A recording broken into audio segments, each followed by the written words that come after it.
मैं आप दोनों में ज्यादा फर्क नहीं देखता, इसलिए मैं अभी तक तय नहीं कर पाया कि आप दोनों में से कौन ठीक था। कंफ्यूज ही रहता था मैं हर बार, क्योंकि आप दोनों में ही मुझे अच्छे वालिदैन बनने की खूबियां नजर नहीं आती थी, इसलिए तय नहीं कर सका कि कौन ज्यादा बुरा है। तुम्हारे बाप ने मेरी जिंदगी बर्बाद कर दी, बल्कि हम सबकी बर्बाद कर दी। लेकिन तुम्हारा रवैया क्यों मेरे साथ ऐसा है? बताओ मुझे, ये जो कुछ हो रहा है इसकी जिम्मेदार मैं हूँ? ये चाय किसने बनाई? ये बहुत अच्छी है। हाँ, हम कुछ बात कर रहे थे, तो फिर सुने कि मैं आपसे क्या कहना चाहता हूँ। इस वक्त बाबा के हर फैसले की हिमायत की आपने, है ना? इस उम्र तक उनका ख्याल रखा, और ये भी कि उनकी कही हर बात पूरी होती रहे। और अब जब आपको उनकी बेटी के बारे में पता चला, तो अब आपको लगता है कि वो आदमी धोखेबाज है। और उसके बाद आप टीम बदलकर मेरे साथ आकर खड़ी हो गई, क्योंकि आपको लगा कि इस बुरे वक्त में मैं आपका साथ दे सकता हूँ, क्योंकि मैं सूरत हाल को समझता हूँ। तो बस अपना नेगी का लबादा उड़े मेरे पास चली आई।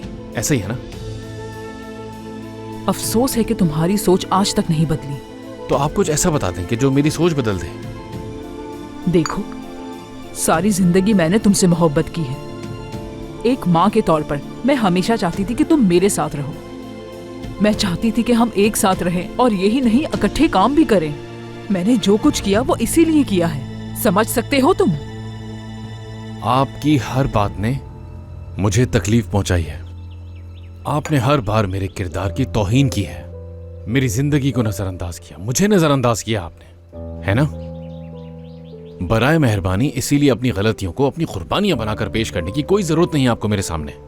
मैं ये बर्दाश्त नहीं कर सकता, इसीलिए मैं आपकी इन हरकतों से बहुत दूर रहना चाहता हूं, और आप भी मुझसे दूर ही रहा करें। और ये बात आज मैं आपको आखिरी बार बता रहा हूं, दोबारा बताने नहीं आऊंगा। मेरी बात याद रखिएगा आप। चलता हूं।